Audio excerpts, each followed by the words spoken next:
Hi dears, Assalamualaikum, welcome back. ഇന്ന് നമ്മൾ super tasty ആയിട്ട് ഈസി ആയിട്ട് റെഡിയാക്കി എടുക്കാൻ പറ്റുന്ന ഒരു ചെമ്മീൻ ബിരിയാണിൻ്റെ അല്ലെങ്കിൽ പ്രൗൺസ് ബിരിയാണിൻ്റെ റെസിപ്പി ആയിട്ടാണ് വന്നിട്ടുള്ളത്. വീഡിയോ നിങ്ങൾ സ്കിപ്പ് ചെയ്യാതെ കാണുക. നിങ്ങൾക്ക് ഇഷ്ടമായ ലൈക്ക് ചെയ്യാനും ഷെയർ ചെയ്യാനും മറക്കരുത്. അപ്പോൾ ആദ്യം തന്നെ ചെയ്യുന്നത് നമ്മൾ സവാളൊക്കെ ഒന്ന് ഫ്രൈ ചെയ്തെടുക്കുകയാണ് കേട്ടോ.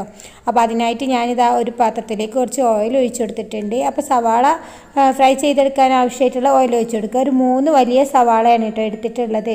നമ്മളിവിടെ 1.5 കിലോ ചെമ്മീൻ വാങ്ങിച്ചിട്ടുണ്ടായിരുന്നു. അത് ക്ലീൻ ചെയ്ത് വരുമ്പോഴേക്കും 1 കിലോ ആയിട്ടുണ്ടാവും കേട്ടോ. അപ്പോൾ 1 കിലോ ചെമ്മീനും 1 കിലോ റൈസും വെച്ചിട്ടാണ് നമ്മൾ ഇന്ന് ബിരിയാണി തയ്യാറാക്കിയെടുക്കുന്നത്. അപ്പോൾ ആ സവാളൊക്കെ ഒന്ന് ഫ്രൈ ചെയ്തെടുക്കാം. നല്ലൊരു ഗോൾഡൻ കളർ ആകുമ്പോൾ നമുക്ക് സവാള കോരി മാറ്റാം കേട്ടോ. അപ്പോൾ ഈ ഒരു ഓയിലിൽ വെച്ചിട്ടാണ് നമ്മൾ ബിരിയാണിയും അതുപോലെ തന്നെ മസാലയും റൈസും ഒക്കെ തയ്യാറാക്കി എടുക്കുന്നത് കേട്ടോ. ഇനി ഇതിലേക്ക് എക്സ്ട്രാ ഓയിലൊന്നും ആഡ് ചെയ്യേണ്ടതില്ല. അപ്പോൾ സവാളൊക്കെ ഫ്രൈ ചെയ്ത് മാറ്റിയതിന് ശേഷം കുറച്ച് കാഷ്യൂനട്ടും കിസ്മിസൊക്കെ ഒന്ന് ഫ്രൈ ചെയ്തെടുക്കുക. ഞാനിപ്പോൾ കാഷ്യൂനട്ട് ഇട്ടിട്ടില്ല കേട്ടോ, കിസ്മിസ് മാത്രമേ ചേർത്തിട്ടുള്ളൂ. അതും കൂടി ഫ്രൈ ചെയ്ത് മാറ്റിയിട്ടുണ്ട്. ഇനി ഞാൻ ഇതിൽ നിന്നും കുറച്ച് ഓയിൽ എടുത്ത് മാറ്റിയിട്ടുണ്ട് കേട്ടോ, നമുക്ക് റൈസ് റെഡിയാക്കാൻ വേണ്ടിയിട്ട്. എന്നിട്ട് നമ്മൾ ഇതേ ഓയിലിലേക്ക് തന്നെ ഇഞ്ചി, വെളുത്തുള്ളി, പച്ചമുളക് ചതച്ചെടുത്തതാണ് ചേർക്കുന്നത്. അപ്പോൾ ഇതിൻ്റെയൊക്കെ ഒരു പച്ച സ്മെല്ല് മാറുന്നത് വരെ ഒന്ന് വഴറ്റി കൊടുക്കുക കേട്ടോ. ഇനി ഇതിലേക്ക് നമുക്ക് ഒരു 3 മീഡിയം സൈസിലുള്ള തക്കാളിയും കൂടിയും ചേർത്ത് കൊടുക്കുക. തക്കാളിയുടെയും ചേർത്തിട്ട് നന്നായിട്ടൊന്ന് മിക്സ് ആക്കി കൊടുക്കുക കേട്ടോ. ഈ ഒരു തക്കാളിയൊക്കെ ഒന്ന് കുക്കാവുന്നത് വരെ നമ്മൾ വെയിറ്റ് ചെയ്യണം. അപ്പോഴേക്കും നമുക്ക് നമ്മുടെ റൈസ് റെഡിയാക്കി തുടങ്ങാം. ഞാനിപ്പോൾ കുക്കറിലാണ് റൈസ് റെഡിയാക്കുന്നത്. നമ്മൾ ഓൾറെഡി ഓയിൽ ഒഴിച്ച് വെച്ചതാണ്.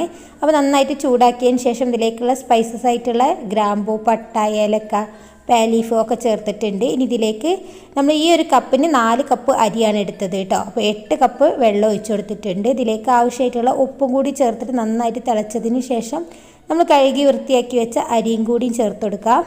ഞാനിപ്പോൾ 4 കപ്പ് റൈസാണ് എടുത്തിട്ടുള്ളത്. ഏകദേശം 1 കിലോ റൈസ് ഉണ്ടാവും കേട്ടോ. ഇനി നന്നായിട്ടൊന്ന് മിക്സ് ആക്കി കൊടുക്കുക. നന്നായിട്ടൊന്ന് തിളച്ചതിന് ശേഷം നമുക്ക് അടച്ച് വെച്ചിട്ട് മീഡിയം ടു ഹൈയിൽ വെച്ചിട്ട് നമുക്ക് 2 വിസിൽ വന്നാൽ നമുക്ക് ഫ്ലെയിം ഓഫ് ചെയ്യാം കേട്ടോ. മീഡിയത്തിൻ്റെയും ഹൈൻ്റെയും ഇടയ്ക്ക് വെച്ചാൽ മതി ഫ്ലെയിം. ഇപ്പോൾ നമ്മുടെ തക്കാളിയൊക്കെ നന്നായിട്ട് തന്നെ വെന്ത് ഉടഞ്ഞ് വന്നിട്ടുണ്ട്.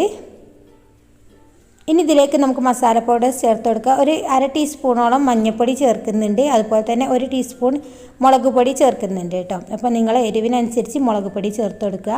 അതുപോലെ തന്നെ 1 ടീസ്പൂൺ കുരുമുളക് പൊടിയുടെയും ചേർത്തിട്ടുണ്ട്. പിന്നെ അതാ ഒരു 1.5 ടീസ്പൂൺ ഗരം മസാല പൗഡറാണ് കേട്ടോ ചേർത്തത്. ഇതെല്ലാം കൂടി നന്നായിട്ടൊന്ന് വഴറ്റിയെടുക്കണം.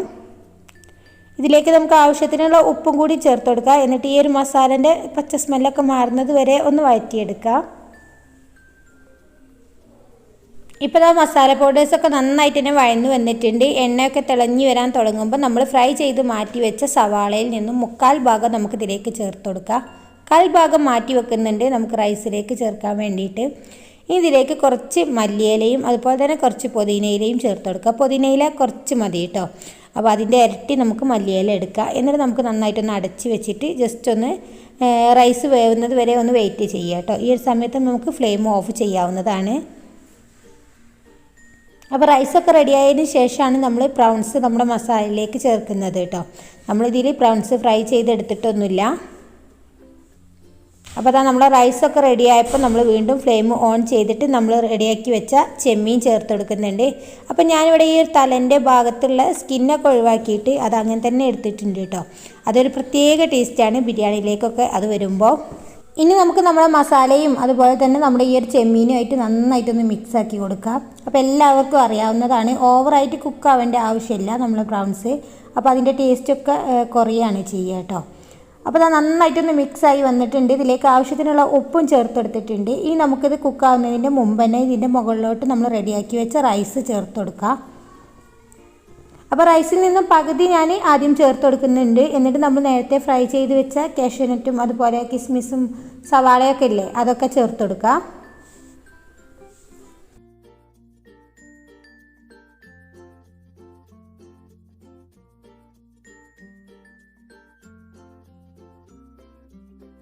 ബാക്കിയുള്ള റൈസും കൂടി നമ്മൾ ഇതിൻ്റെ മുകളിലേക്ക് സെറ്റ് ചെയ്ത് കൊടുക്കുന്നുണ്ട്. എന്നിട്ട് നമുക്ക് മുകളിലായിട്ട് കുറച്ച് സവാളയും കിസ്മിസൊക്കെ ചേർത്തിട്ട് കുറച്ച് നെയ്യും കൂടിയും ചേർത്ത് കൊടുക്കുക കേട്ടോ. നല്ലൊരു ഫ്ലേവർ ആയിരിക്കും നെയ്യ് വരുമ്പോൾ.